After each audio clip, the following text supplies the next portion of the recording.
I'm ready this time as night falls. I withdraw a small shot and without hesitation jam it into my arm. Viper venom. I had a friend back home who kept one as a pet. Weird kid. Milks the things.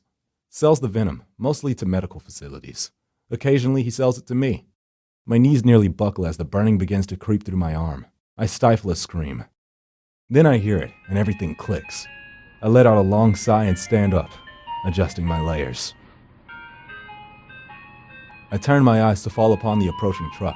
My hand goes behind my back and my fingers close. I train the gun on the truck and unload a triad of shots into the ghost truck's engine.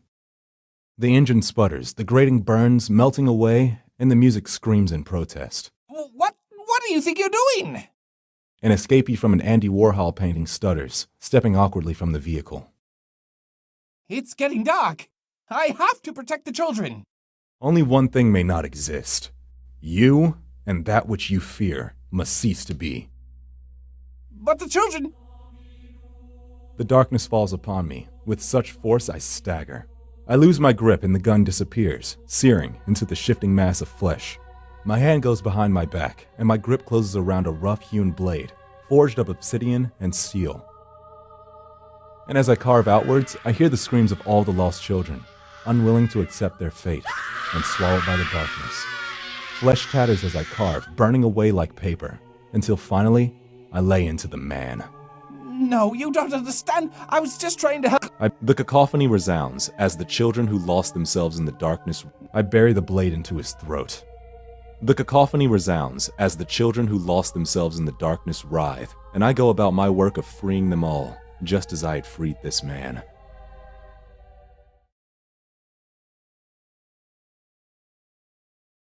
My baby. Oh, my baby. It's okay. Everyone's okay.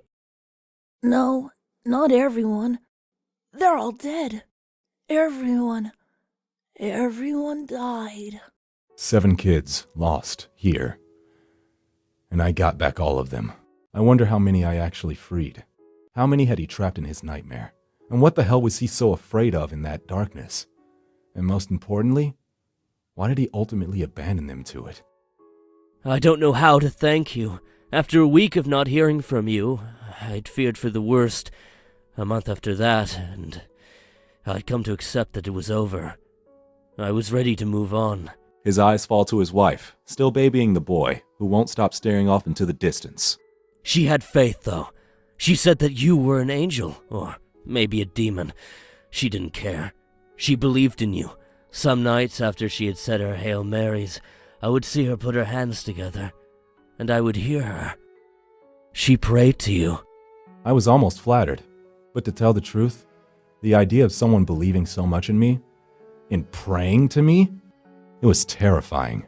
I want you to know, I'm willing to pay more than whatever your normal fee is. We've been living with a tight belt since I called you, and I won't lie and say I don't do well for myself. I have more than enough saved up to pay you anything we could ask.